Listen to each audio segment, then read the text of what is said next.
Allora, ringrazio a tutti dei aiunti per la seconda stonda nella vola con il nostro collega Don Matteo Santini, che veramente l'altra volta ci ha campo per un colpo di prova, è stato un colpo maestro, ha detto che appena così si provava a mischiare una forma di conferenza con il contatto di una vola e infatti Vini senza fare un gioco di parole troppo valciuli ci ha cantato.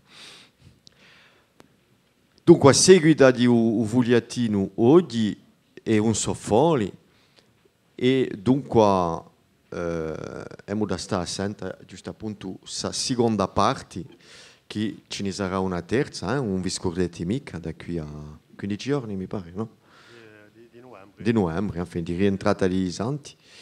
E gli diamo la parola subito, ringraziandolo a titolo di un centro culturale a tempo a Diago Mutier, che è a capo giusto appunto di su ciclo di stondi in un quadro di nostra programmazione. Don Matteo, tocca a te a ringraziarti.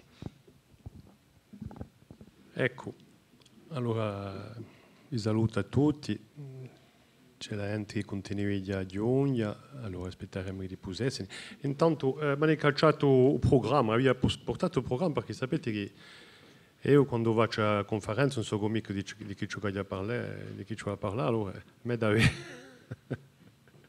o picciu, questo qui, dammelo per piacere.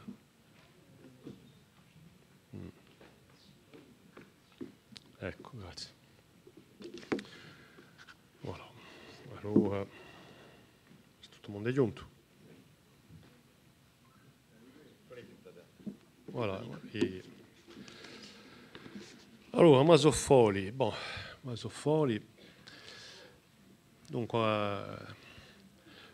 chi è a vola, chi dice la sua etimologia, non è mica da spiegare, veramente, ma chi racconta, sarà una vola un po' di pensare che accade dallo tempo in parecchi momenti di storia, uomo ha voluto sbarazzarsi di questo genere di racconto, è un genere a vola. C'è da credere che di voli ce ne fosse di tutti i mammi, foli di meraviglie, foli scherzosi, leggende, miti. La parola vola è nata da sta fabula latina che sarebbe la traduzione di un famoso mutos greco o babbo di un mito. Ma allora vola è un mito, c'è da perdere uso latino e la leggenda tanto sarebbe una invenzione, tante parole per parlare di chi, c'è di più questioni che risposte in suo dominio qui. E per questo che mi ha cercato di viaggiare appena in rappresentazioni mentali, popolari, ma di non scientifiche, per parlare di avola. Allora conosciamo tutte espressioni popolari, contafoli. Qualche sia che contafoli, che contavoli vuol dire che qualche sia che dice bugie, che scialba. E portare di vola in canzone di noi è una maniera di sbagliare la gente.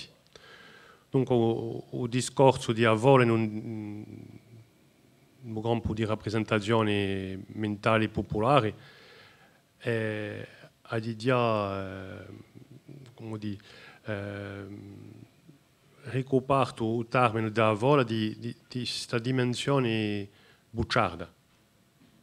Allora, si dà un racconto bucciardo, come è che di regola troviamo una specie di verità in questi racconti qui, in questi racconti che noi chiamiamo voli.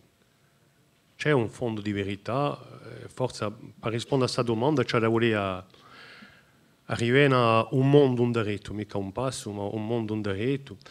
Ringrazio Radio per la seconda volta Elis Milano, il pittore che mi ha autorizzato a usare di zoopera, è una maniera di far vedere che noi abbiamo i talenti in Corsica.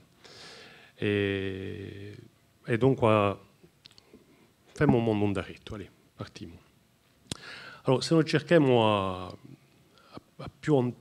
traccia più antica di un racconto mitico, cioè a volta quasi a 4.000 anni indietro. E questa epopea qui è conosciuta da un nome di epopea di Gilgamesh.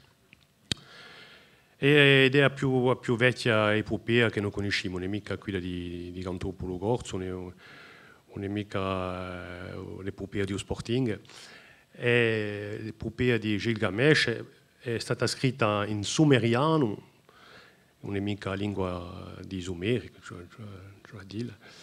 E il luogo dove è stata trovata questa vistiga qui è Niniva, e oggi sarebbe una città di un nord dell'Iraq che abbiamo conosciuto per disgrazia durante la guerra che c'è stata contro l'Iraq, posto che è nel regione di Mosul. E ci sono gente che sono stati straziati, che continuano a essere straziati. Dunque è una città maggiore, allora, che si trova in una strada commerciale che andava da un Mediterraneo al piano iraniano, se volete. Allora, vedete che sono comunque due zone di civilizzazioni importantissime e dunque ho fatto di avere un racconto fondatore come questo qui, di avere in questa strada qui vuol dire che il suo racconto si sarà spartito di modo facile, ma che è stato scritto. Scritto non da tegli di terra russa, ma che sono firmati fino a nostra epoca. Allora, Gilgamesh è obbligato a parlare appena perché è una maniera di far capire ciò che è un mito. Gilgamesh è figlio di Dio, se volete, di qualche divinità. Si batte contro un essere salvatico che diventa un suo amico che si chiama Enkidu o Enkidu, non so. E insieme vincono un gigante che si chiama Umbaba e di nuovo un toro celeste. Un toro celeste, vuol dire un toro che viene da uccelli e che è stato mandato da una dea. E questa dea qui si chiama Ishtar. Ishtar è una dea che abbiamo conosciuto, l'abbiamo già vista la settimana passata. Perché Ishtar è una dea che si conosce in tutto il regione di un Medio Oriente. È conosciuta da dea dell'amore, della sessualità, della fertilità, della guerra e della morte. Un po' tutte le funzioni importanti di vita e di civilizzazioni. È associata al pianeta Venere e divati a stipica qui per governare un reame era bene d'avere in sé questa dea qui. Dunque Ishtar o Astarte in Egitto, Afrodite in Grecia, Turan in Etruria, Tanit in dei cartaginesi, Venere in dei romani, che non conosciamo bene. Allora Ishtar ha domandato a babbo, era uccelli, di dargli, di imprestargli un toro cosmico. Un toro cosmico per usarli contro Enkidu e Gilgamesh. E per chi voleva safari, perché Ishtar voleva accoppiarsi con Gilgamesh, Gilgamesh non è mica voluto. Allora per vendicarsi domanda al babbo di imprestargli questo toro celeste, che è un toro terribile, che ogni volta che diventa un fiato faccia morire un cento di persone. Questa di ci faccia pensare a certi miti che noi avevamo in corso, un moscon d'avreto, per un dito. E dunque il babbo non vuole mica dare il toro celeste perché dice ad arruinare tutto, perché mangia talmente ha bisogno di mangiare ciò che la terra produce in 7 anni. E Abidone dice no, ma ha già mangiato abbastanza rano per nutrire tutto il mondo dopo, io ho bisogno per vendicarmi. E dice, se tu mi dammi il toro, hai un po' un muglio terribile che da di un viene a terra e la da spianare. Quindi noi, a potenza di ozono, di l'onda, si conosce oggi anche a un livello scientifico, si sa che si può sdrugliare in quell'onda. E E dunque il babbo sta assente, non è mica persuaso. Dopo gli dice, se tu mi dai mica il toro, agli rompa i porti dell'inferno, agli va sorte i morti, e i morti se ne mangiano i vivi. E quindi noi tocchiamo credenze popolari. E noi ritroviamo i morti su tutt'ari, e i morti che sono in concorrenza con i vivi e che sono più potenti che i vivi. E donc in fin di conto il babbo gli dà l'autorizzazione di avere sul toro celeste e il toro celeste dà essa di nuove manifestazioni di a presenza di divinità celeste in terra. Posto che nei più vecchi credenze si trova questo rapporto vondio tra il cielo e la terra, e da st'unione vondia tra il cielo e la terra, con l'acqua piovana, si passa a fertilizzazione di terra. Nasce urano, nasce ogni produzione agricola e nasce la vita. E dunque l'acqua qui, in suo senso simbolico, è un liquido seminale, che da fertilizzare a terra. E un muglio di un toro è di nuovo un muglio terribile che può far pensare a vulmina celeste. Dunque, ce la capisce a questo momento qui che noi parliamo di queste civilizzazioni di Mesopotamia, che queste divinità si ritrovano in tutte le civilizzazioni di storia qui, cambiano di nome ma mica di funzioni. E la seconda affare che la capisce è che quando una civilizzazione più da soprana contro quell'altra, impone iso divinità. Allora l'imponi per forza, ma può di nuovo accettare la presenza di un'altra divinità locale e da tanto è una maniera di costruire un campo insieme a tempo liata a civilizzazione che avanza e di nuovo a una maniera di credere in suo mezzo invisibile, in sé esseri invisibili che ti parlai la settimana scorsa e che facciano parte di un mondo di vivi a stipica. Allora ritroviamo questo toro qui che è stato mandato contro Gilgamesh e Enkidu. E di fatto, vedete, questo toro, i suoi corri assomigliano al corpo di Luna. E quando si chiude il cerchio che è cominciato anche alla base di questo corpo qui, faccio pensare anche al sole. E dunque è una maniera di concepire il toro come la potenza cosmologica, di presenza di divinità in terra, in cui sono attributi astrali che sono il sole, la luna, e vedremo anche i stili.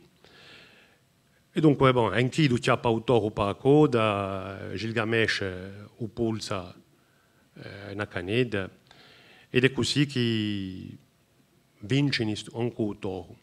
Ma invece di avere la vittoria semplice, Enkidu spezza un cusciotte e lo lampa in terra.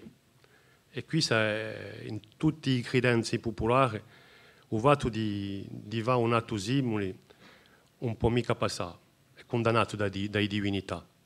Non c'è mai a provocare i dei e non c'è mai a provocare l'altro, in ogni maniera. E dunque c'è rispettare la vita, ma se c'è tombare perché c'è una lotta e ce la vince, non c'è mica trasformare sa vittoria in un atto di disprezzo. E il fatto di aver fatto sapere qui fa che Enkidu sarà condannato a morte dai dei. Voilà. E qui è un toro che è stato tombo in una strada di Portivecchio 10 giorni fa e penso che giustamente oggi questa maniera di trasmettere la maniera di un rispetto dell'altro, forse si è appena debolito un di noi o allora i codici sono troppo cambiati. Se noi stiamo sempre in Toro, vediamo che il Toro ritroviamo in un culto che è stato presente in Corsica e qui di Mitra. Hanno ritrovato anno, 2 anni fa un sito in Casin che dove il Toro Mitra era giunto qui per via dei legionari romani e hanno ritrovato questi vestiti qui. Presenza in Corsica della mitologia dell'altro, perché non è mica la nostra religione, non è mica, sono mica credenze che sono direttamente legate a noi e pertanto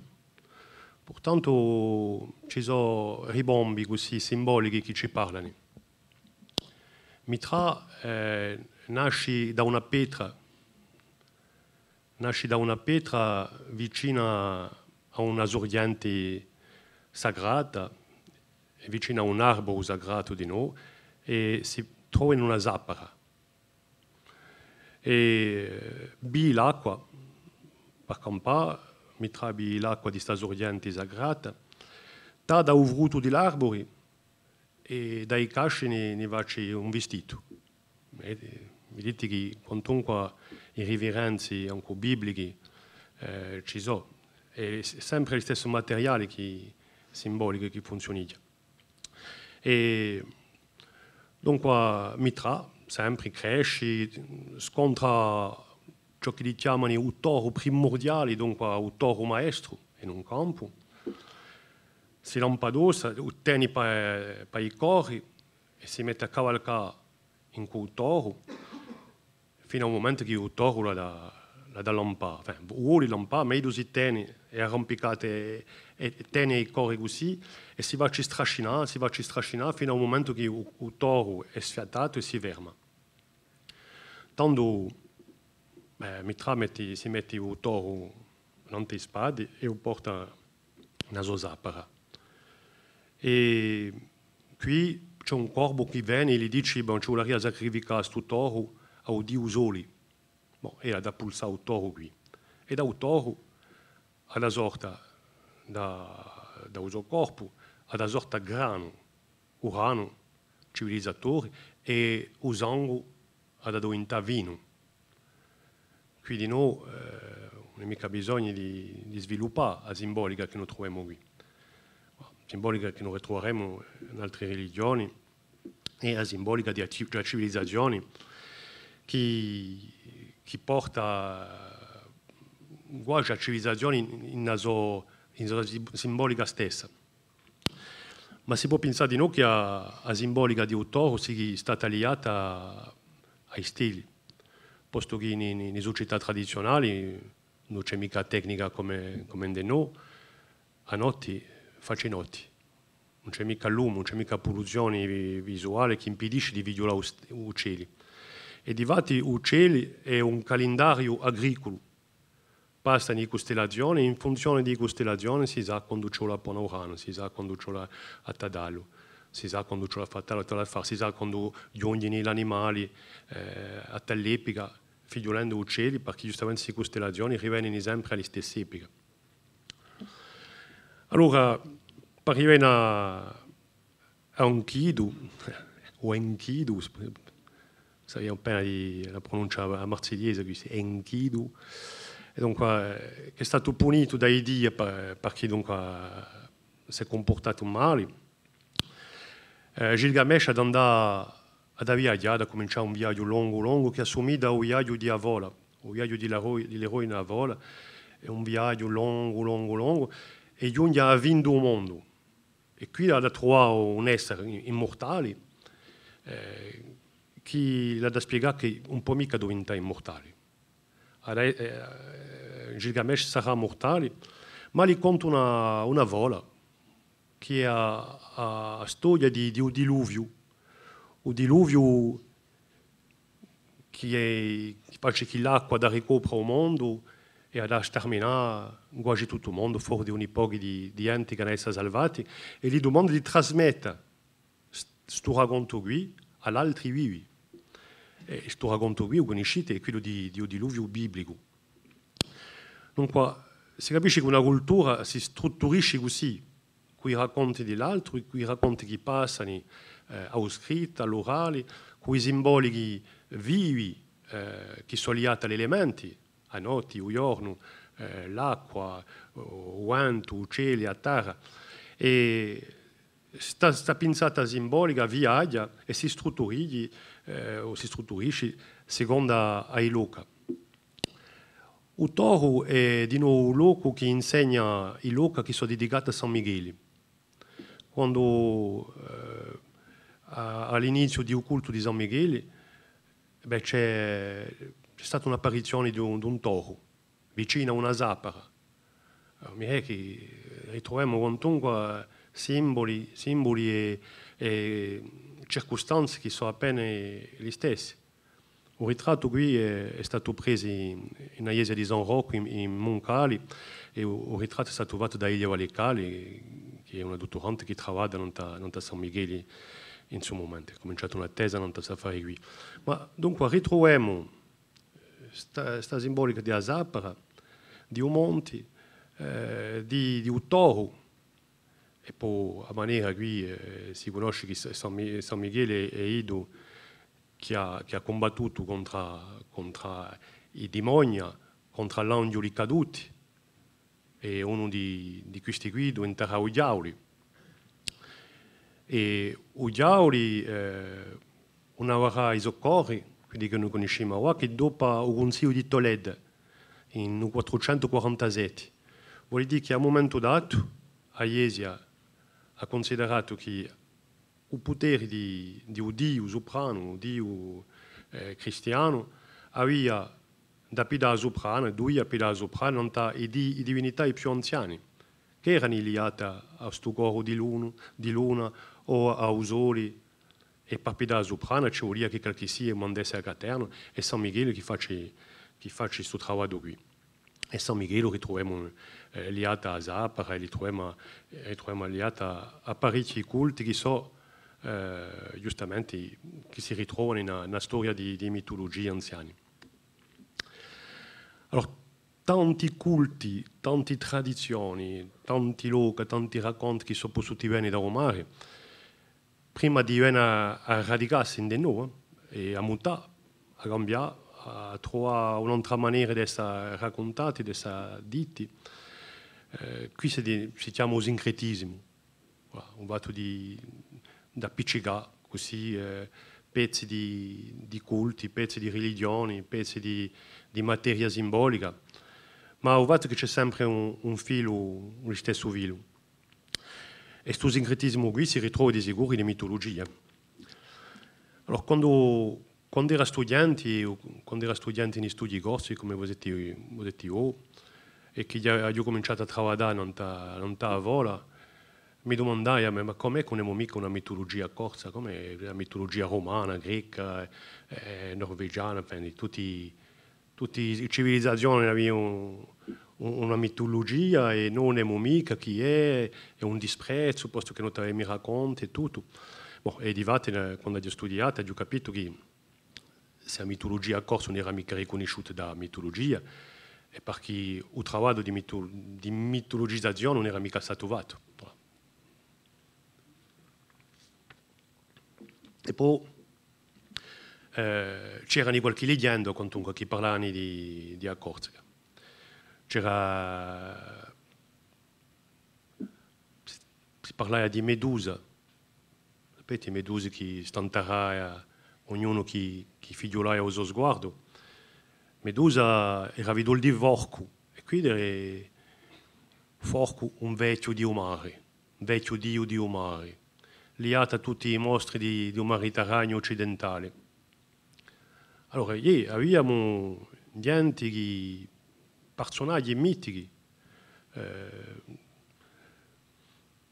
il Ciclopo, forza, si dona sarde corso, in l'Odissea, ma è un mostro di noi. E di fatti, io ho capito che la mitologia, l'essere della mitologia che noi abbiamo in Corsica, erano gli esseri della mitologia di altri. Gli altri che vedevano a Corsica dipetta un'alterità, figliola l'altro come un mostro. E questa è una maniera umana di gestire l'identità e l'alterità, ma il fatto è che i dì che noi dobbiamo guidare erano pericolosi, erano mostri, erano complicati. Dopo c'era questa leggenda che parlava di corsa, questa pastora, allora, oggi si dice di allegoria, ma per all'epoca era la civilizzazione etrusca. Allora, chi era questa pastora etrusca che suitava un toro che partiva da Isotare per giungere in un'isola, che era Corsica, perché l'erba era più verde, era più grassa, e così gli Etruschi hanno varcato, hanno suitato il toro e sono giunti in Corsica. Qui sono le leggende di fondazioni, sono le leggende per spiegare a un momento dato come un potere politico più da possesso di una terra. E dunque a Corsa, questa famosa pastora venuta in Corsica, era una maniera di spiegare come gli Etruschi erano giunti in Corsica in questa civilizzazione. Ma abbiamo sempre questo toro a mezzo. Dunque il toro divide ancora poco, se non pigliamo l'allegoria di ciò che può essere a morfologia di Corsica stessa, che assomiglia da un toro. Di noi non ci sbarazziamo mica così. Allora, per arrivare a Medusa, se voi leggete un racconto che spiega ciò che era e ciò che è accaduto, si tratta di un mito di Persea, un vola di Persea, un mito di Persea. E Persea era un vidore di Danae, e ti inteso parlare di Abuti di Danae, il tono di Danaido. Un vidore di Danae, e il babbo di questa donna qui, aveva inteso da un oracolo che uso sfidolo la via da tomba. Allora, per non essere mica tombo da uso sfidolo, ha preso il suo vidore Danae, l'ha messo in una torre d'acciaio e l'ha catacula. Ma quando avete in faccia un dio, un potete vanunda, Zeus era innamorato di Danae, o manco pa un giorno, e che ha fatto è riuscito a seducela e è riuscito a metterla incinta con una piovita d'acqua d'oro, una piovita d'oro, bella simbolica per esprimere la messa incinta da un dio, e poi da Zeus, da più maiore, più grande.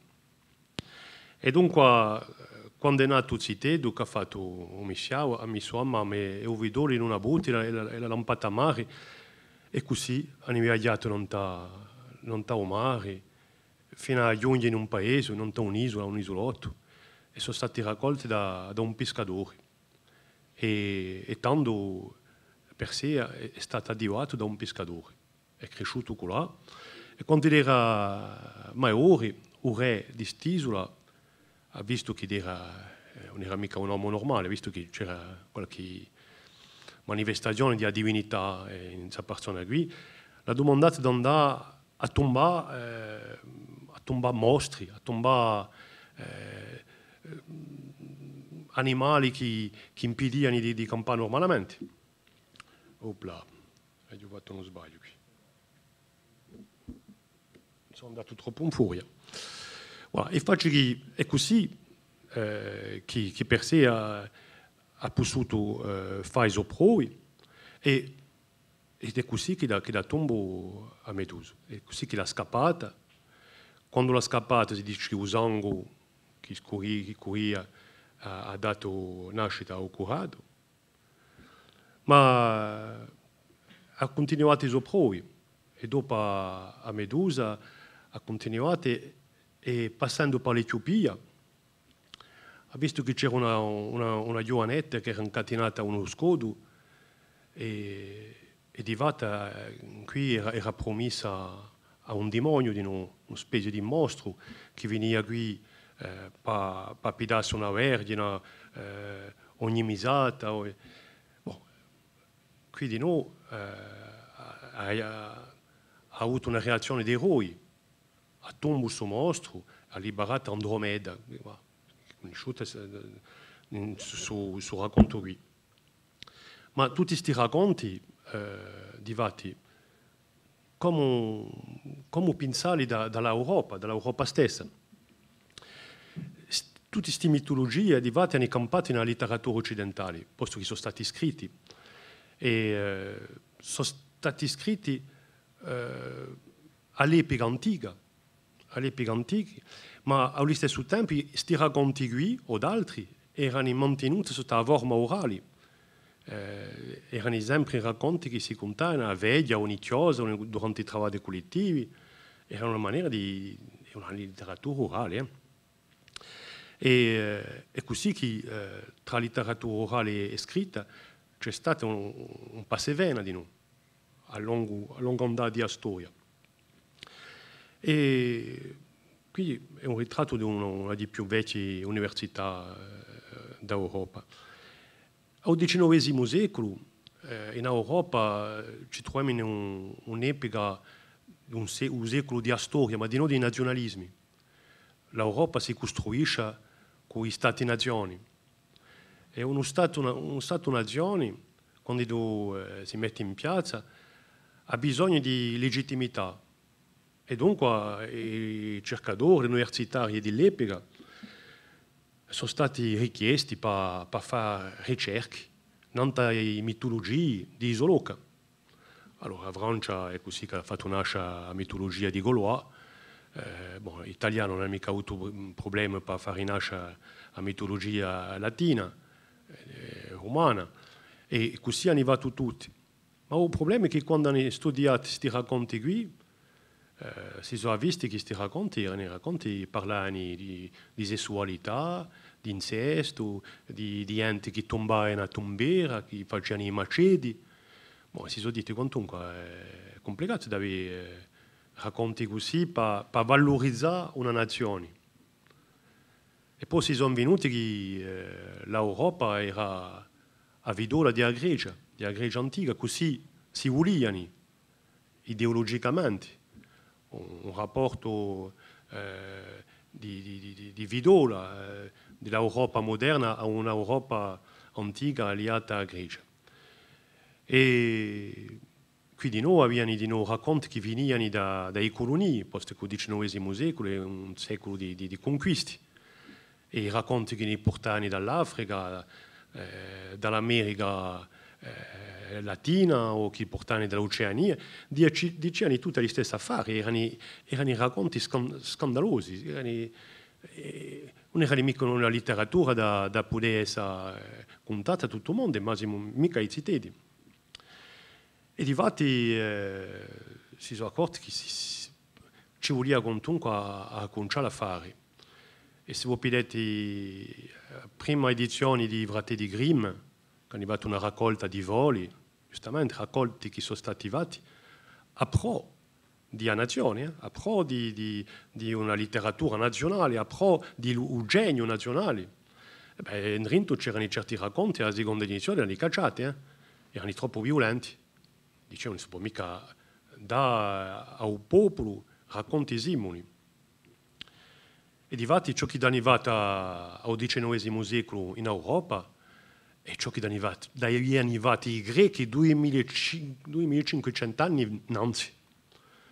Perché quando non parliamo di mitologia, parliamo di un'epoca lontana in cui la civilizzazione si ritrova a un certo momento in cui città che conoscevano la scrittura, che conoscevano a un'epoca la democrazia antica, non è mica la stessa democrazia moderna, ma in due parole raccontano che appena liberata, se non si chiama mica democrazia, dove c'era il commercio, dove c'era lo sviluppo della filosofia, una filosofia che adonia a tempo ciò che noi chiamiamo oggi la fisica, le matematiche, la geometria e la riflessione non dall'essa, non dal mondo. Dunque, tutta questa riflessione qui, tutto questo contesto di civilizzazione qui, ha fatto che a poco il mondo si è desacralizzato. la gente, l'elite di uviori di greci dell'epoca hanno cominciato a riflettere, non trovato che forse la materia era fatta da atomi. E ad prendere la parola atomi, allora con una nemica i mezzi tecnici di verificare se esistono gli atomi o mica. Ma dunque di pensare una spiegazione materialista di un mondo. E tanto forse i dì diventano di più poetici, mica presenti come nei tempi più antichi. E poi questo momento qui, in cui il rapporto al mondo cambia, dove cresce la ricerca scientifica, filosofica, la medicina di noi. Tutti questi enti che lavorano nel tecnico, a capo del momento si sono detti, c'è qualcosa che cambia, il mondo cambia, ma perdiamo di noi ciò che non avevamo di caro. Tutti questi racconti che li contano i nostri vecchi, sono tracce di sparisce. E che è arrivato ciò che noi abbiamo fatto 2500 anni dopo. Sono andato a recuperare questi racconti qui, a scriverli, mica a registrarli, un po' di anni ma a sentirli e a assistarli, mica i quaderni non esistevano mica, ma non scritti che di buoni va non ta papyrus, scritti che di buoni va non ta la terra russa, non ta parecchie maniere di tenere a memoria, ma il fatto è che questa raccolta qui è stata una raccolta che è stata fatta a lungo andare. E quando andate a fare una raccolta di storie che sono legate all'oralità, troverete parecchie versioni. E di queste versioni qui accatamanzate, vedrete che troverete che tal eroe può essere nato da un dio, da un pastore o da una zappara, una pietra. E la mitologia è una raccolta. Sono gente che hanno accatamanzato tutti questi racconti qui. Questi racconti sono stati usati dopo in letteratura. Ovide l'ha fatto, d'altri non se l'ha fatto. Omero ti dà una raccolta mitologica, messa in letteratura, in gira una storia straordinaria. Ma ciò che ce la vede di noi è che sia per Omero, sia anche per Gilgamesh, questi racconti scritti non sono mica stati fatti per il popolo in generale, sono stati fatti per i fiori di nazioni, di l'epoca, i fiori di città. Sono stati scritti per un'aristocrazia, per imparare come ci vogliono comportarsi in certe condizioni. Non è mica una raccolta direttamente estratta dall'oralità e data al popolo. C'è una messa in scrittura che dà a soprana all'aristocrazia. E dunque, non vuole mica dire che accampa questi racconti qui, gli stessi, ma con variazioni, non abbiano mica campato nella popolazione, in l'oralità. Forse sì. E forse hanno continuato così. Qual è che vi spiegavo la settimana scorsa, con i rituali, perché la presenza di rituali è strutturante, anche per questi racconti qui. Dunque, ciò che si è passato al XIX, questa riflessione non è un mito, si è passata 2500 anni innanzi. Platone si è scandalizzato di dire non possiamo mica legare questi racconti qui. Non so che scandali. Chi sono questi dio che chiamano a chiavera, che rubano, che tombano, che puniscono tutto il mondo, che si adoniscono in 3D, fratelli, sorelle, babbo, vidole, è uno scandalo. Dunque, ci cacciali tutti. Voilà. E questa riflessione qui, via via, ha fatto che d'una parola, di due parole che vogliono dire la stessa affare, mutos e logos, che vogliono dire parola sacrata o principio, e che sono stati utilizzati dalla stessa maniera fino al V secolo non Cristo in Grecia. Queste due parole qui, a capo di un momento, sono stati spiccati, hanno cambiato il senso. Allora che nei tempi, anche Omero parlava di logos di Dio, voglio dire una parola sacra e sicura, passato il V secolo, l'affare è cambiato a poco e c'è stato un cambiamento di la parola mutos. La parola mutos ha cominciato a voler dire affari che non era mica vera, bugia, affari che non si può dire mica proa. Ed è così che piano piano c'è stato un giudicamento che si è fatto, è un giudicamento logico, se non usiamo questa parola qui, un giudicamento scientifico, morale, non ciò che noi chiamiamo a vola, ciò che li chiamano i miti. E che sta parola, che è una parola di verità, una parola sacra, è diventata una parola di bugia. C'è stato un giudicamento posto a non questa parola qui e non da tutto questo mondo qui di oralità e non da tutto questo mondo qui di tradizioni orali che via e non da una maniera adesso che non era più qui di acità scientifica, filosofica, eccetera. Dunque è così che passando il tempo e civilizzazioni si sono incrociate, si sono scontri, si sono arrivati a guerra l'una contro l'altra, i romani hanno vinto i greci, è così che la civilizzazione greca ha potuto entrare di nuovo nella civilizzazione latina e che il famoso mutos greco è diventato fabula in latino e da latino è diventato fola in corsa data a vola. Dunque, quando noi parliamo di vola, questa parola qui che noi diciamo al principio, sono foli o contafoli, portare di vola in canzone, siamo sempre in un vilo greco di disacralizzazione, di dire che questa parola qui non dice mica una verità, dice una bugia, dice qualcosa che non è mica vera. Allora, dopo come va la differenza tra un mito, una leggenda, una finzione, due affari. O possiamo considerare che tutto è folla, come tutto è mito, se noi consideriamo che questa parola qui dice un racconto sbagliato, un racconto falso, un racconto che dice bugie, o allora possiamo da un'altra maniera. Queste maniere sono diverse. Da un punto di vista scientifico, la letteratura ha costituito un po' di generi letterari per parlare di questi racconti qui, e l'ha precisati. Foli di Maravigli, foli di Luca, foli di animali, foli parida. Ma queste sono tematiche che da un punto di vista della letteratura si può concepire, posto che giustamente è una maniera di scrivere in un campo specifico, in cui arnesi che sono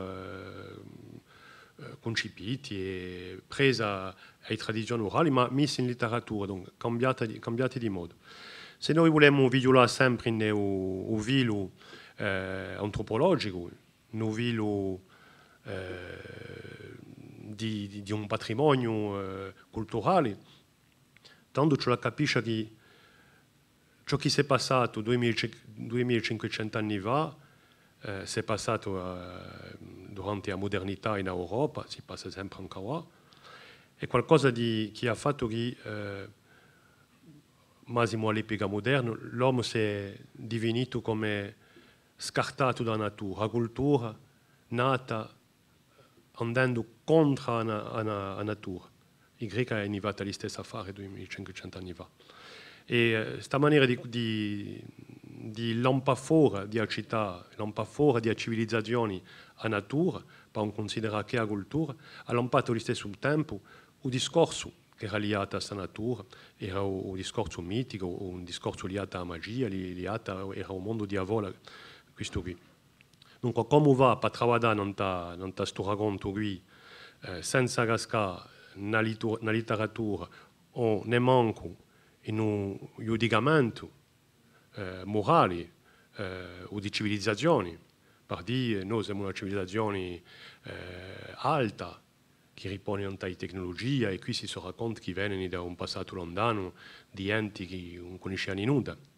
Bon, di fatti si sa di noi che tutti questi racconti ci portano una verità fondia. Se gli aveva appena il tempo, podia contare un'altra volta, ma sarebbe troppo lungo. Ma avevo potuto fare in 5 minuti, possibile. Questa è una vola che mi contava babbo che si chiama Ovidol do Pescio. Allora, Ovidol do Pescio era un re che era povero, aveva tinto il castello di Nero e era andato a bordo di mare. Aveva un caseto con là. Non era mica una paiotta, era un piccolo caseto. E piscaia con i sorretti. E campaia come un paesano, come un pescatore, forse come un pescatore che aveva arrivato a per sé. E un giorno di temporali, era ancora notte, non c'era più nulla da mangiare, è andato a pescare. E su Italia c'era un tempo terribile, su Italia era forse il toro di prima di noi, uso muglio. E lampa a rete, aumentato, tira, c'era un coso terribile dentro, veniva amica, tira, e sorti, tira, c'era un pesce tamanto, un pesce magnifico, ma tamanto. Ha detto, ma qui allora, tutti i colori, poi mi devo, ha detto, no, non lo posso mica cacciare, non ha mica tombarlo. Ah no, non faccio nulla, mangeremo ciò che c'è, ci sbaglieremo, non posso mica capitare. E ulenta. E quando il pesce se ne va, e poi viene e dice, oh amico, metti la gatta a vita, ora voglio da qualcosa, gli dà 3 spini. Poi da 3 spini dice, tieni, metterete nello giardino, nello shorto, e così sarà a maniera me di ringraziarvi. E il pesce se ne va, lampa torna a rete e sorti i pesci, i pesci che podia la sorta, ma era piena la rete. E l'ha portata in casa e così, è stata contenta, moglie e tutto. Il tempo è passato, 9 mesi dopo, la moglie partorisce di 3 zitedi. E c'era il momento di noi, gli italiani, e il momento va 3 pudetre. E c'era la Jagara di noi, a Cagna face 3 catene. Allora ha detto che sono miracoli. E l'indomani mattina passa in orto e noi avevamo piantato i 3 spine e c'erano i 3 spadi, una più bella che l'altra. Allora sono cresciuti i zitedi, i 2 primi se ne sono andati e si sono giunti in certi paesi, non sono mica riusciti a passare a prova di vita, non avevo conto mica, non avevo mica tempo. Ma il terzo quando è partito, si è ritrovato in un paese dove c'era una casa spiritata. E il re ha detto, se tu riesci a far parte del suo spirito, ti darà una bella borsa di ciappone d'oro. E allora è andato e quando è giunto a casa, è quello primo piano, c'era un cammino, si è messo davanti, aspettava. E a capo di un momento sente lampo, senta, e fa un braccio, vedo il braccio, e poi lampo, e fa un secondo braccio, e lampo una gamba, e dopo faccio fare un busto, e lampo. E io capite, vedi i bracci venire accanto al corpo così e cercare di uniscersi. Io ho detto, uso Iagaro, chiamo spaccavaro, l'ho imparato Iagaro, piedi i bracci e metti in scorna da pezze e caccia tutti. E fa il capo. E Iagaro si lampa tanto per i capiti e il capo dice, no, mi tomba mica, che io sono un'anima in pena e voilà, ti ha spiegato che voilà, sono qui, aspettare qualche sì che ti ha visto il coraggio di passare una nottata qui, ma voilà, se tu mi laghi campare, se tu mi laghi riviene normalmente, mi laghi andare, sparisce. E... Io ho detto, vabbè, ti lago vado, i bracci sono venuti, e è diventata una persona. Ha detto che ti ringrazio, ora mi laghi andare, ma non si di parte, ti ha detto in 2 che di solito vratite. Il primo è tal logo, è tenuto da uno specie di steriaggio, che è un vero scoccono e un tene da stiavo. il secondo è in tal luogo è tenuto da una strega in una zappera e qui da stantariglia la gente che giunge là e poi giunge a fare caso è meglio che tu ammettissi subito in condizioni di rispetto. Detto così. Allora vi faccio corta. Sta casa spiritata ci rimanda ai nostri racconti non te vinzioni, ciò che noi chiamiamo vinzioni. Vinzioni sono apparizioni di spirita, di anima in pena, di tutti questi racconti qui che noi abbiamo nella nostra cultura. Non sono mica direttamente miti, ma sono credenze. E qui ritroviamo una vola. Il secondo fratello che va all'entà, giunge con la davanti alla zapara e sorte una donna, una bella donna che sorte e che gli dice, ma che cerchi tuo amico? Ha detto, vengo per cercare un'acqua che c'è qui in Asordiente e per curare la vista di Avidolo di Ore, perché non vedi più e ha bisogno di stare qua qui. Ha dice, ma è buona, potete anche sta. Lo spirito le ha spiegato che non c'era mica via l'acqua, che di noi era stantarato. Allora ha detto, no, ma non è mica sta, e caccia la spada e mette sotto il codo della strega, una strega. E gli dice, ma la di in due come fratello. Ha arrivato in Zappara, erano tutti stantarati, tutti qui erano giunti per cercare l'acqua, erano tutti stantarati qui. Ha detto, ci apri dall'acqua e mette non i piedi. Ha fatto così, ha preso l'acqua e l'ha messa non i piedi, sono tutti rinviviti, sono tutti fratelli, sono tutti contenti. Ma qui di noi, tema quale? E sta donna qui per difendere, c'erano i due leoni. Allora, sto racconto qui ci faccio pensare di nuovo a Mitra, ritroviamo a Zappara, ritroviamo questa strega, una specie di Ishtar, di Astarte, sono sempre queste divinità che sono legate all'amore, alla sessualità, alla fertilità, a Attar, a morti. Ritroviamo tutti questi motivi mitici in una vola, ma che ci riparta nei tempi lontani di mitologia anche dell'altro, di un Mediterraneo al di là. E quando è parte, quando è sortito il secondo fratello, voltando, passa in un paese, quello di noi c'era una disgrazia. C'era Avedoldo Re che era data in offerta un sarpi a 7K che veniva tutti i mesi, veniva, sciappava tutto a bordo di mare e gli ci voleva una giovanetta. E doveva andare a battersi contro lo sarpa 7K in cui spaccavaro. E poi qui di noi ho fatto di tada un capo, e quando era tadato cercare di tada l'altro, o codo si calava e ripeteva il capo e si rimettia, appena come l'idra conosciuta di noi. Quando se ne ha vista, ha domandato a Iago, spaccavaro, spicca il capo. E quando tadava un capo, Iago scartava il capo e l'altro, o secondo. Ma qui di noi ritroviamo il mito di Persea e di Andromeda in una vola. Donc una vola stessa è capace a ritrovare una sintesi mitologica di un materiale che si ritrova non solamente nel passato, ma anche in aree culturali, civilisazionali diverse. E qui c'è l'interesse. E vabbè, di noi di vera che sta sorgente, l'acqua di sta sorgente da dia rindia a vista. E a vista è qui dell'iniziazione, qui di un terzo occhio. Ho fatto di travela, ho fatto di vela, ma in un senso di vela ciò che sta da passare, e qui di noi ritroviamo i nostri tradizioni. Allora, la mitologia corsa si costruisce oggi, ma con riflessioni che noi possiamo avere di tutto ciò che si è passato innanzi. Perché oggi ciò che ci interessa è lo scopo patrimoniale, ma lo scopo patrimoniale può essere lo stesso scopo che qui liato alla nazione. Del XIX secolo. Quindi era lo stesso quando era studente io, cercavo il patrimonio della nazione, voilà, perché per fare mitologia corsa, tutta un'indiatura legata a questo affare qui.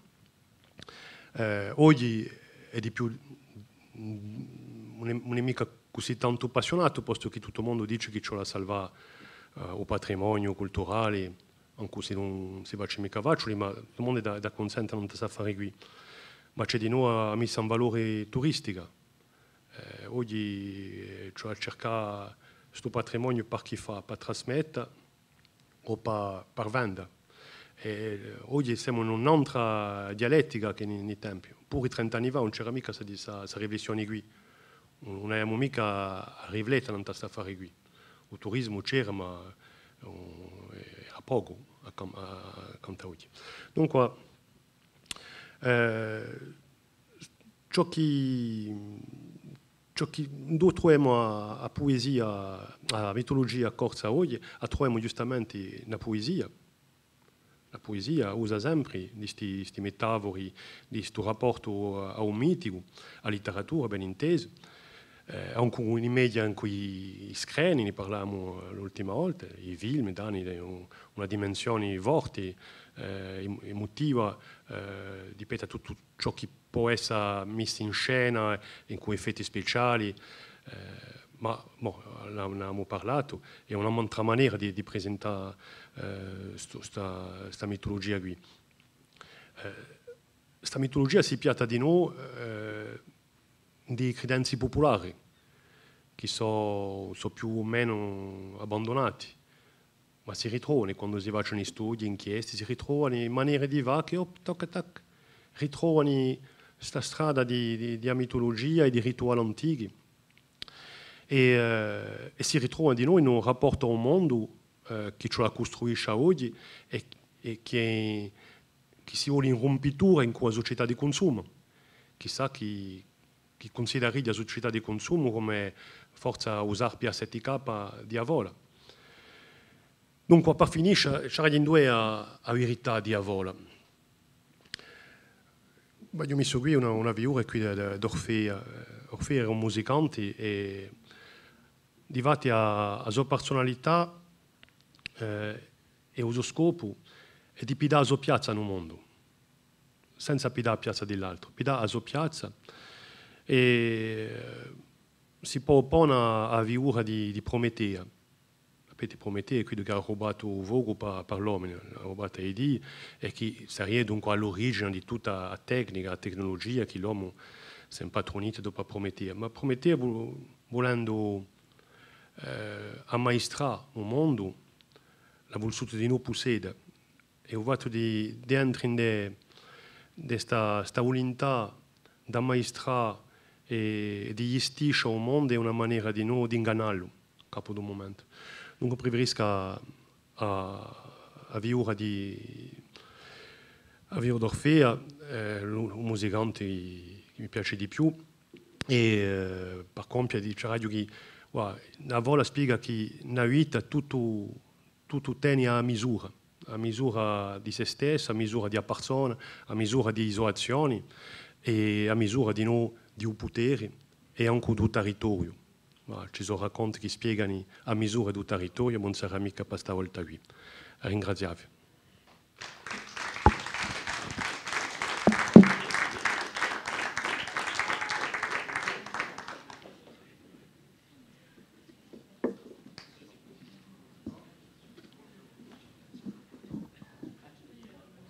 Allora, grazie, ci ha incantato, l'ha detta all'anno e meglio, ci ha incantato. Abbiamo dopo mica scontarci, ma al contrario, avete appena se le sue reazioni.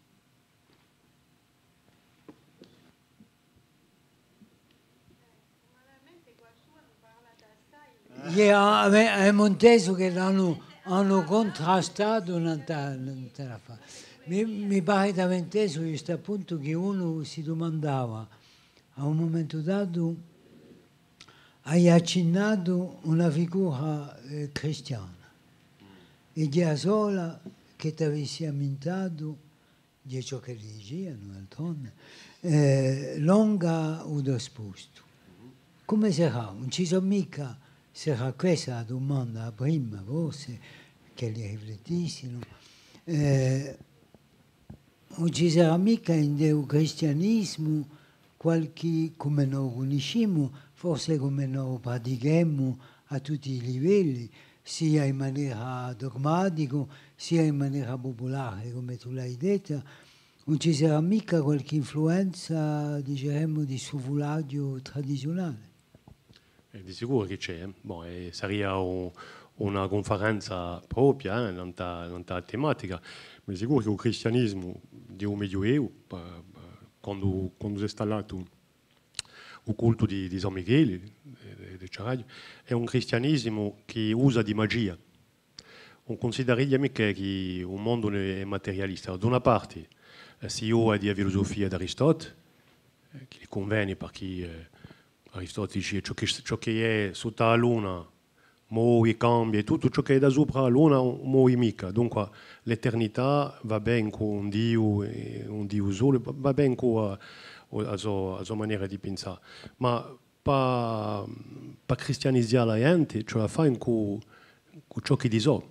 E quando si uniscono i campagne, giustamente i culti, i rituali, sono legati alle divinità della natura, di un ciclo, vita, crescita, morte, rinascita. E dunque i preti asani, e nel radio mica i preti di paese, ma tutta la struttura clericale del cristianesimo romano sa che per cristianizzare cioè convince. Allora, per convincere chi ce la fa? Si può trasformare un eroe di vola, che era un eroe, un pastore, e dire, in fin di conto, non era mica un pastore, era San Giorgio, che a tombo, e poi non era mica un Sarpia 7K, era un dragone. E un dragone, infatti, era la bestia, e la bestia era il diavolo. Dunque, di vilo così, si può costituire un racconto e un'ondatura che può spiegare la prepotenza divina del cristianesimo.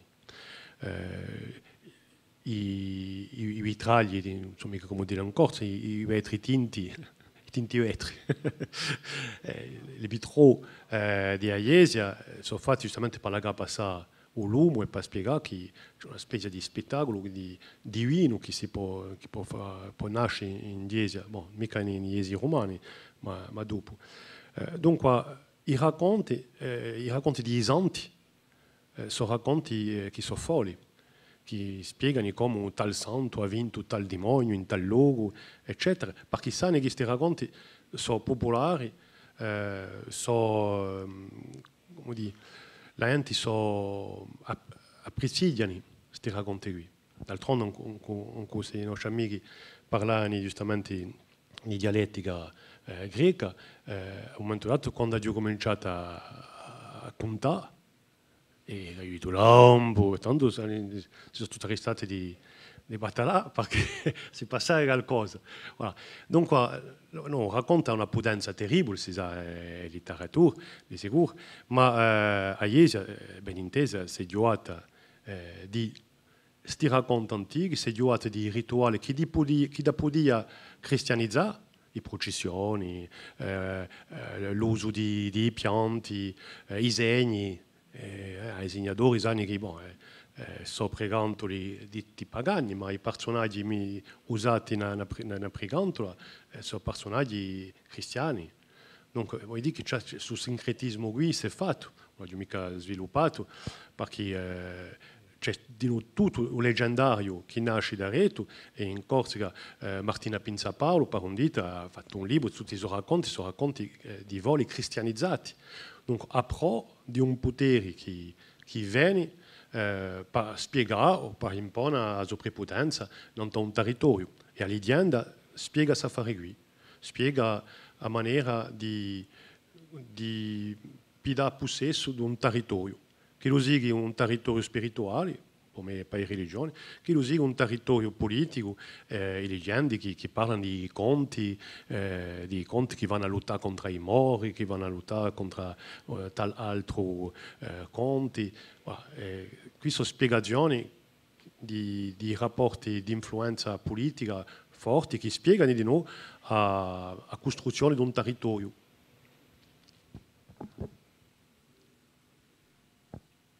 Altre domande, altre reazioni? Io giusto perché diciamo che Se vuole, so comunque tremende, perché quando tu dici lampi, che tu vedi basta un braccio, un altro è terribile, beh, un sidello che ascolta queste vole qui, ma ricordo anche io quando eravamo sidelli, ci moriamo, ci cagavamo addosso. Ma ora si cerca, quando non contiamo una vola, un sidello, di più, non aveva immagini troppo violente, ma la violenza non deve volere, giusto appunto. La violenza è terribile ma è giusta. Voilà, è terribile ma è giusta. E allora, qui di nuovo il peso di amorale ha avuto un'influenza. Allora, l'influenza è mica la grippe, ma non so mica a parola giusta per dire. Non ti racconti che è stata tremenda, posto che c'è tutta la parte ideologica di ultimi secoli che fa che i racconti sono stati analizzati di modo di volte completamente sviati da sua essenza. Per dito gli eroi di voli sono biondi. Non è mica per dire che sono biondi come i popoli di un ordo e che dunque un po' di animica e sabroni perché i bruni arrivano piuttosto quelli di un mezzogiorno. E che il biondo è il colore di soli e il bruno è il colore di notte, dunque di luna. E ho spiegato l'ultima volta che questo rapporto tra oscurità e l'uomo che spiega i rituali e che spiega l'iniziazione, che spiega questi racconti qui su in questo modo qui. Dunque un principe con i capelli d'oro non è mica una dimensione estetica, è una dimensione iniziatica. Ma già al XVII secolo, con Perrault e compari, qui hanno scritto i voli a queste epoca qui, hanno fatto entrare in si racconta l'estetica, la dimensione estetica. E dunque i principessi dovevano ritrovare in si racconti a moda di l'epoca. Il Petit Chaperon Rouge non è mai stato russo. Perrault ha messo russo perché era a moda di un russo a Versailles all'epoca. Ma è così che 2 secoli dopo un psicanalista ha detto che bon, Petit Chaperon Rouge spiegava giustamente il sangue di Joannette che aveva diventato una donna. Bon, poi sbagliato perché giustamente l'ideologia che è entrata negli ultimi secoli ha fatto che questi racconti sono cambiati. Chi dice la violenza di noi, non c'è mica, allora è vero che i voli c'è il cattivo e il giusto, il buono, ma vediamo sta affare di l'anima dannata qui. E quel che sia di bene, quel che sia di male, non si sa mica. Se quello che ha paura che se ne va, è un paese spiritato da quest'anima qui, o consideriamo come un mostro, come qualcosa di male, e invece quello che sa fa un rituale, quello che sa fa ciò che ce la fa per liberare quest'anima in pena, scopre che quest'anima qui non aspettava un affare, era di parte, non voleva mica spirità. Dunque c'è aveva di nuovo a lei un velo culturale di credenze popolari, di questa cultura qui, che permette di capire, o se non si capisce mica. Voilà, dunque è vero, si racconta parecchie strade, la violenza che non è inteso noi quando eravamo zittedi, vado dicendo lampe e tutto questo, non sono mica persuaso che questa violenza simbolica che produce un'immaginazione sia pessima per il zittedo. Penso mica che la sia, voilà, voilà. E voilà, è vero. Oggi è un mondo di bisognosi, tutto. E voilà, l'inverso, è vero. Ma bon, ci sono i serie, posto che i serie restituiscono comunque questa complessità di l'uomo a tempo bianco e nero, a momenti bianco, a momenti nero, e comunque è vero che le cose cambiano da questo punto di vista di noi. Allora io vengo a capire perché siamo pochi qui, ma siamo ne pochi che abbiamo i capelli neri, abbiamo provato a farli biondi e sono grigi. Allora, volevo domandare se ci sono altre domande. Sì?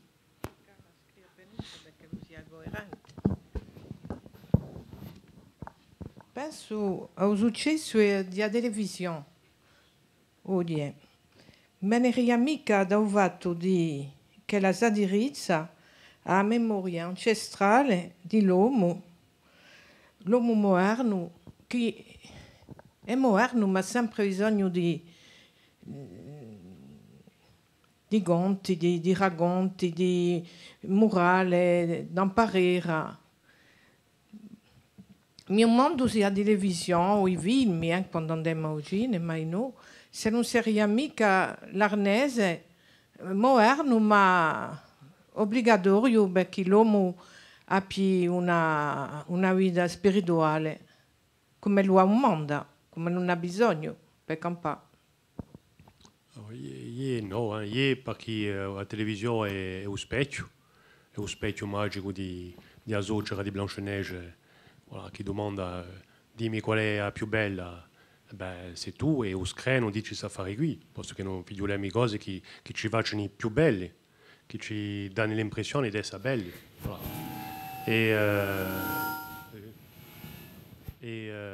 Allora, ci siamo? Voilà.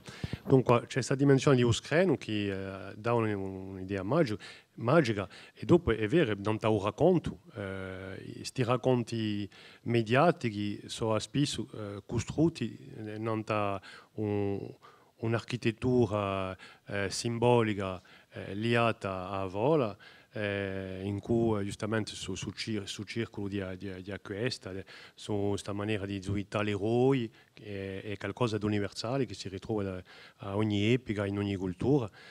Questa di sicuro esiste e di nuovo a dimensioni legate all'archetipi, che sono questi figure fondivi che appartengono all'umanità, come l'eroe, per dire che tutto il mondo capisce ciò che è un eroe, quale sia la sua cultura e l'epica.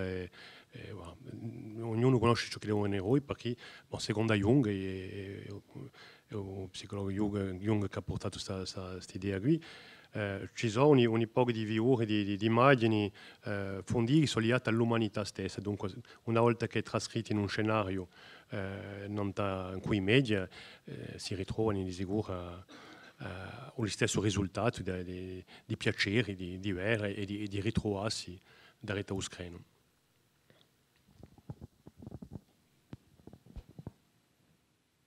Altre domande? Forse allora, se non c'è mica altre domande, forse si può domandare ai due colleghi che lavorano nello stesso dominio se gli hanno qualcosa da dire. Sia a criticare, soprattutto a criticare, sia a accarezzare.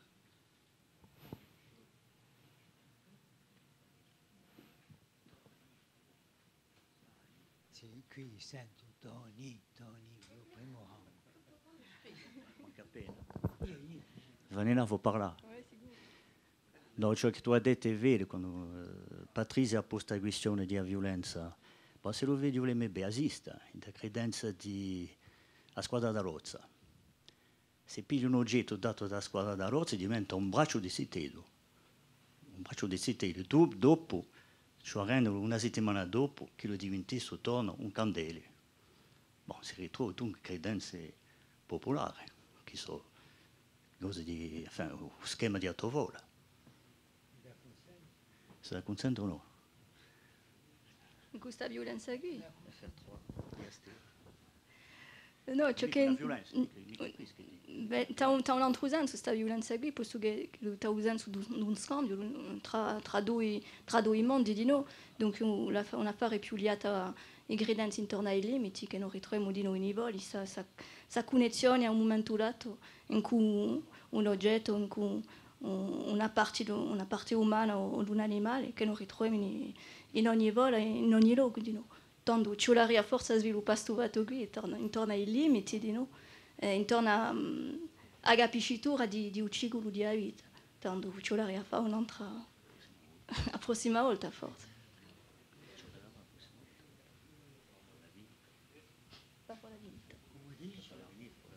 Mica fa la venita, fa la venita.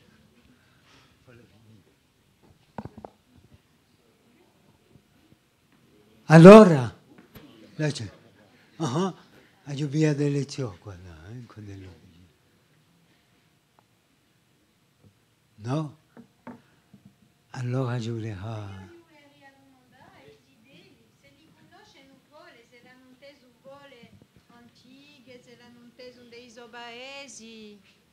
Se va vedente su vole di già come la conto Don Mathieu, la straurta e staurta, se bone guniscide che buona vedente su fordi e vole che li hanno letti o stribarenti le conte di Perrault tutto que.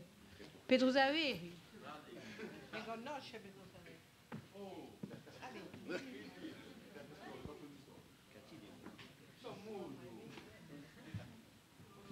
Ali. E chi volete sapere? No, tocca a te. E chi volete sapere? Perché A mica... momenti ci sono le elezioni, pensaci. Io ma ho aspettato un meglio voto. Ti va bene.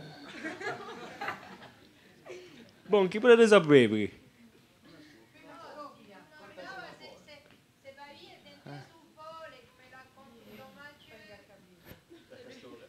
E ieri mi dice, sicuro la gente si vuole.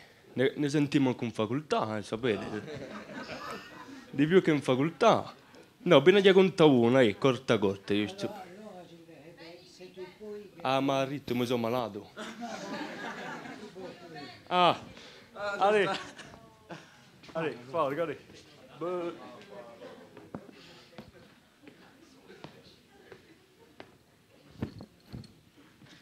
Dovete cantare voi. Se c'era una sera, giusto? No. Ah, poi, sorry.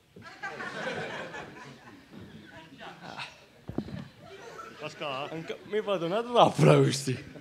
Boh, non te ne manca, che te ne ieri manca di po' te. Boh, io conto una folla per Albinca, che in due lo dicevano come contano, ognuno diceva la soia. E noi contavamo, eravamo sedeli, eravamo in una vecchia e morta 100 anni. Era un po'. Noi diciamo, e contate, dice, in due tempi, ma quella folla, in due tempi, c'era un vecchio rimito che stava a girare Santa Maria in una rotta. Ma sto rimito, e ho detto, perché era rimito? Diciamo, era rimito perché era ricco, ma non è costoso, era ricco manso, ci voleva bere.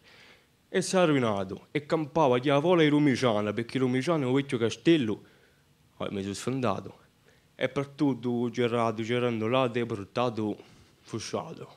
Allora, sarebbe caduto bene il castello e si è messo in una rotta e campicchiava corcio, ma in vecchiaia non ci faceva più. Allora andava a domandare la limosina e c'era una che campava in due castello che faceva so bene, sabato faceva bene. E lui gli diceva, ne te me con una scaccia. Ah, ho detto, beh, io ho detto, una piancuia. Ah, stava scaccia partita. Andava a tornare, se era pezzo andava a piare la scaccia. Allora ha detto, ma questo va là, poi c'è le cose pezzi, ha detto. C'è le cose pezzi che l'ha avvelenato, ha vissuto però. Allora era messo sicuramente una pianta in due tempi. E per fare una cosa nuova, basta mettere così. Vai. E poi, io tranquillo, e io scaccia a me, calda, vedete. Ah, e parte. Ma solamente che il cielo si era appena macchiato e principiava più vicino. Allora che era vecchio, provava, si metteva, e giunto ma allora un diagaro un tinto in casa. E c'era un pastorello, giusto a cantare a rotta questi, che era un violo di quello che faceva bene. Allora io corravo, non so, diciamo, a chi dice spidam, a chi dice oaca, che infine, corravo gli animali. E mettere a posto e correndo a teppa per giungere giustamente sta a rotta, guarda. Picchia, quello risponde, stanco morto e tu, mettete a posare, dice non è un troppo lì che fa che io poco a fare.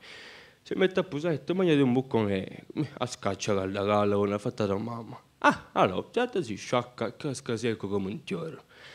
E tanto cane si è messo a pagliare e a mamma, fa che era sentito, la fino di tanto lontano non più. Te sua cagna, che ha detto, si è messo a correre correndo, parlava e ha visto il fiore morto. E si è messo a stidare, tutto a fare. E io mi ha detto, era mamma, a chi face in tua vita, a chi face a sé, o male come io è, Ah, e qua vola.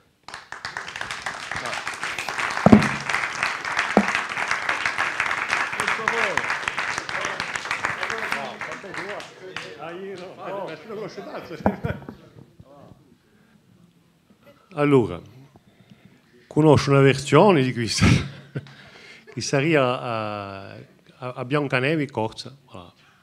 Giustamente, è lo stesso schema, è una città che nasce in un paese, è una bellezza. È una bellezza, ma un marito, un babbo, si è maritato con un'altra donna e la donna è gelosa da un creatore, è un fiore. E allora gli dice, boh, allora chiama i sorari e dice, boh, ti ha portato, a città, ti ha portato in foresta e ti ha abbandonato qua. E così è arrivato.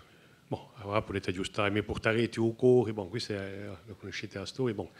E va e abbandona la città da tutta una riccia e se ne va. E qui c'era un coppio di sboscatori, campane là,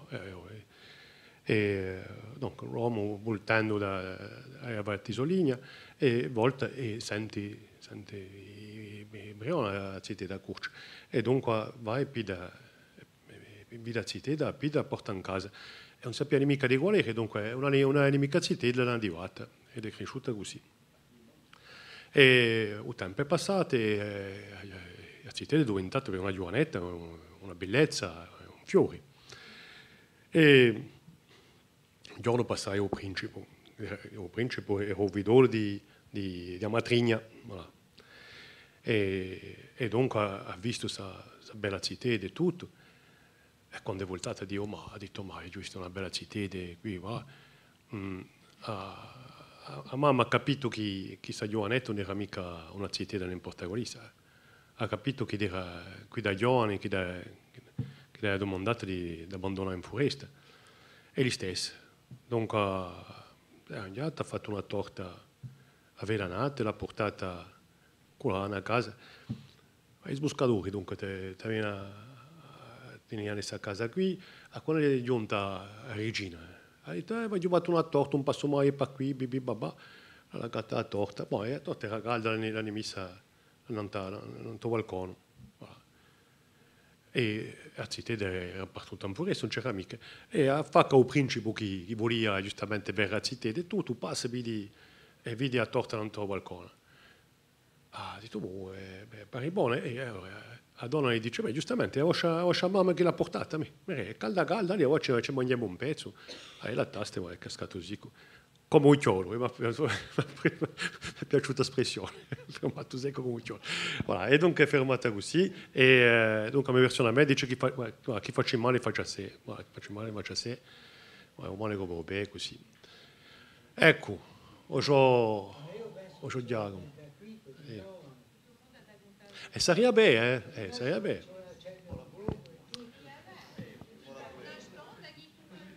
Voilà. Allora, ci vorrà che tu ci programmi un momento che tutto ognuno potrà dire a sua e per questo poi ci vuole che voi prepari per le prossime esigenze di questa. Intanto grazie, c'è il campo, c'avete campo tutti. Felicitazioni.